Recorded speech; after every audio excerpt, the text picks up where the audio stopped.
What's going on YouTube? Overwatch here, bringing you guys another deck profile. This time I have my kozmo list for post-Shining Victories. Now there are two different ways you can go with this deck.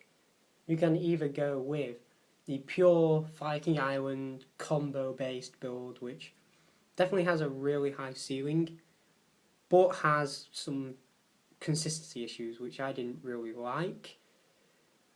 Or you can go with the pure kozmo build, which has a lot of consistency but doesn't really have that high ceiling, which is the one thing I don't like about the pure kind of kozmo build. So I've gone with something in between, which seems to be what a lot of players are actually going for. So I do have like the combo in here, but I still run a few traps to be able to back the deck up, along with still having the consistency that pure kozmo does have. Now, my original deck list was a pure Fire King Island build, but I have changed that up a little bit. So this is the kind of more dated version of the deck. I have kind of saved this deck profile a little bit, so I can actually bring kind of the deck to how I want it to be before I can post a deck profile on it.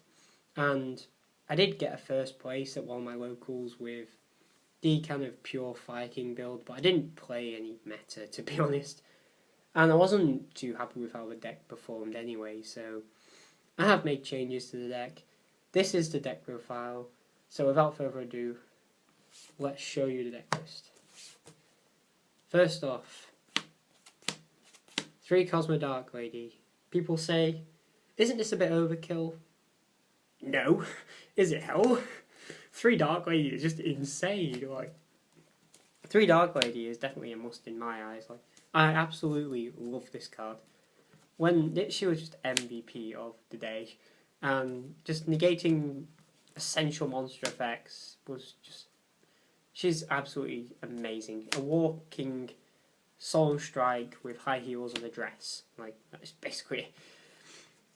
She also summons Dark Destroyer too, which is also like a plus. Having an Infinity this with a Dark Destroyer in hand, just there's not much your opponent can do. Like, you get a 3 monster destruction, a monster effect negation, and a possible monster spell or trap negation. Like, that is insane to me. There's not much your opponent can out that. Her partner in crime, the Sword Troopers, her bodyguards. The Sword Troopers, like, I needed a card to be able to like cut down on, and Sword Troopers seem to be one of the obvious choices for that. I mean, 1 out of the 5 combos I think requires you to have 3 Sword Trooper, and to be honest, you like don't really open with the combo that often in both the pure Viking build or the kind of the mixed build. It's a strange one really. Running 3 Sword Troopers is obviously really good, being able to get 3 Sword Troopers out on board and make multiple rank 3 plays and be able to make F0 and things. Like, more consistency make F0, I mean. But I do like 2 because you are able to recur this card back with the Call of Haunteds I play in this deck. Also, same thing with Levier as well. Levier can bring this card back. And Grunix, the baby Grunix, acts as your kind of extra level 3 anyway, so you kind of have 3 Sword Trooper in that sense to be able to make multiple rank 3s. And yeah, this card can bring back Dark Lady too, which also makes the card just extremely broken.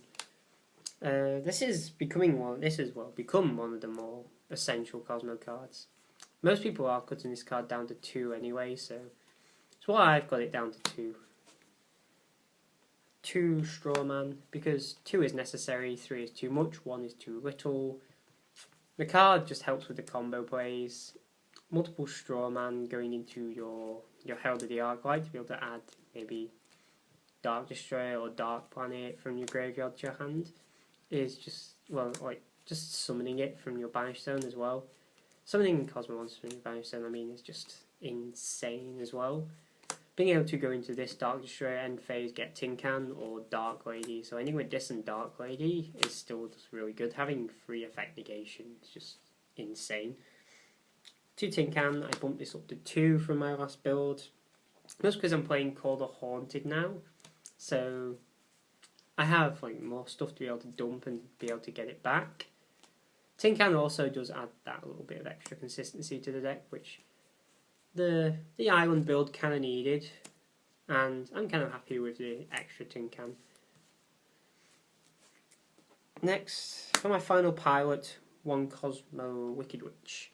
Now, I didn't want to play Farm Girl because my Farm Girl attacks rarely actually like hit the target nowadays. They like in Monarchs they just summon out the trap, and it's just an annoyance because you don't get your Farm Girl effect anyway.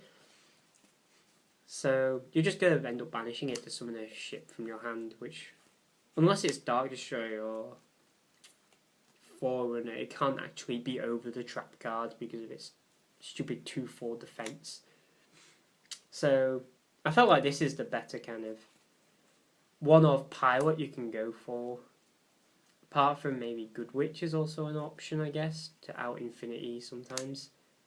But this is better against the mirror in general, just to stop OTKs. Also, keeping a pilot on board by paying 1,000 life points can also be pretty clutch as well, especially when you top deck Dark Destroyer.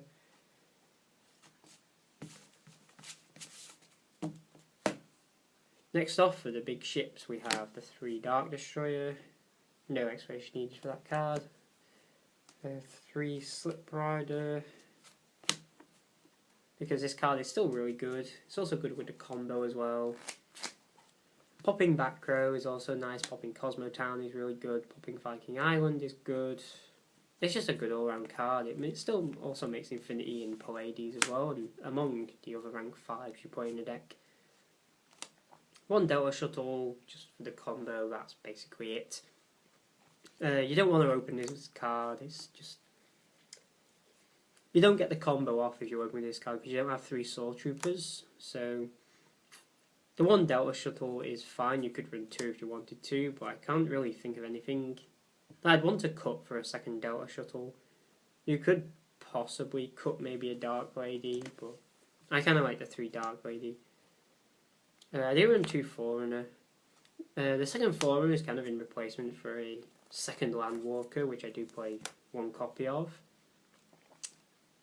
The 2nd Forerunner does sometimes come up clutch as well. Being able to gain 1,000 life points is actually just essential in this deck, because you pay like, what, 4,000 life points in 1 turn getting out the combo with Soul Troopers and your Strawmans and all that. It's just absolutely insane the amount of life points you pay with this deck just to be able to win. But yeah, 2 Forerunner also helps with the combo too. The 1 of the Landwalker also helps the combo, just in case you do happen to open it with both the field spells. The 1 Baby Grunix with the Viking Island. I didn't want to run any more copies just to kind of add to the consistency of the Viking Island.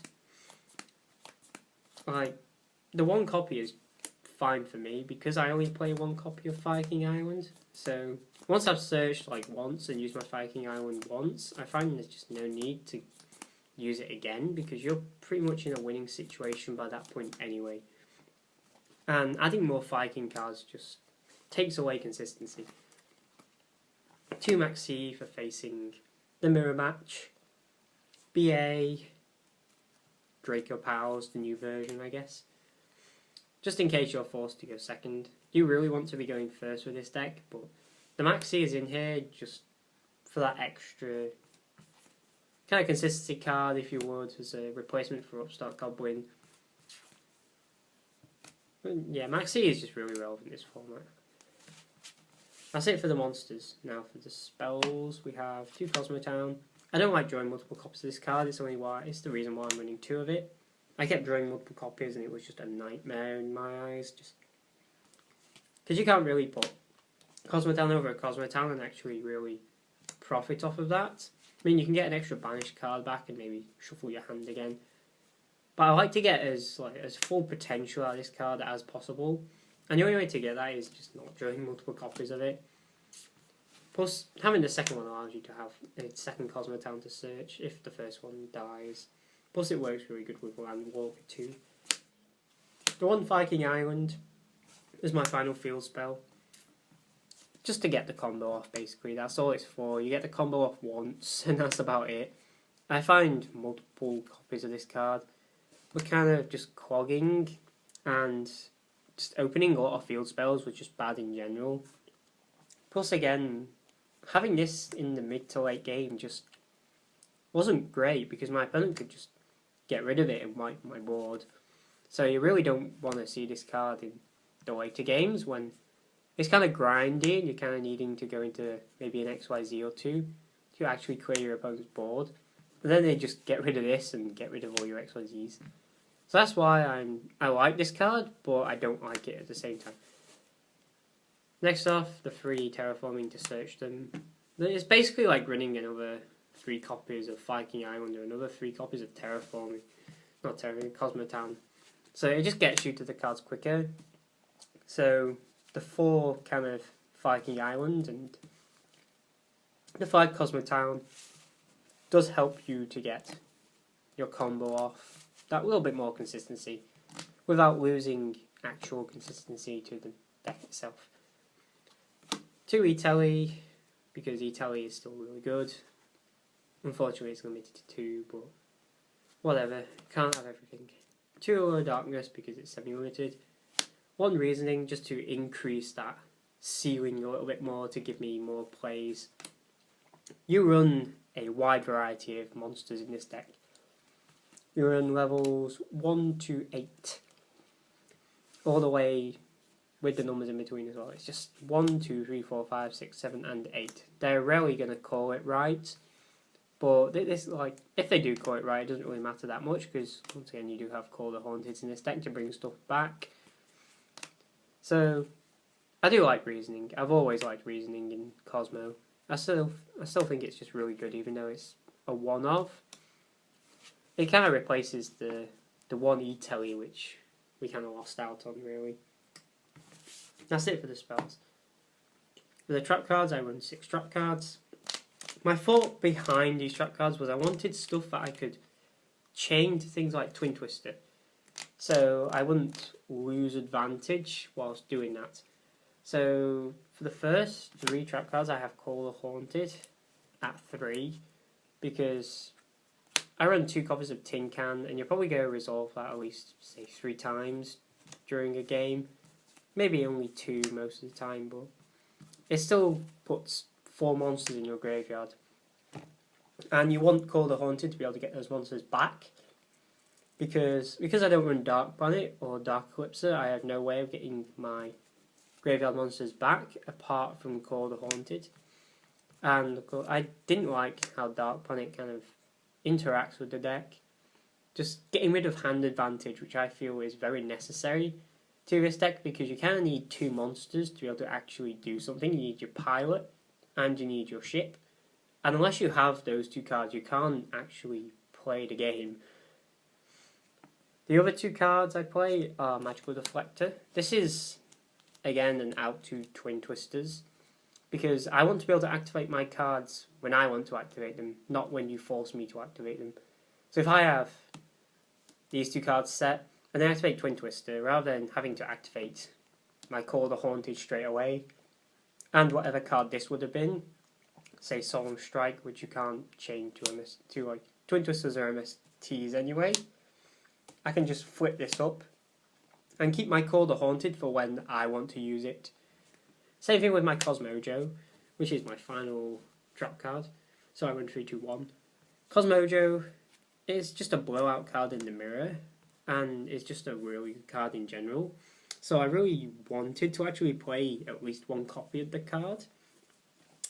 So this card is searchable with your Cosmotown if you just want to pop it to search this. And again, it works really well with the Magical Deflector. If they Twin Twister these 2 cards, I can just activate this to save the Cosmojo and use it when I want to use it. That's the trap lineup anyway. I feel like the trap lineup is actually pretty good. People are starting to main deck like things like Magical Deflectors and Call the Haunteds. So Magical Deflector once again helps against the Monarch, stopping the Stormforce and things. You have your Cosmojo for the mirror, and you have your Call the Haunteds just for getting your stuff back from Tinkan. Now for the extra deck. For the extra deck, one of the number 38 Titanic Galaxy, whatever it's called, or this is German, so this is called number 38 Hoffnungsgrisbos Drakensugalabe, whatever you want to call it. This card, making it with 2 Dark Destroyers seems quite the cost, but this is such a good card.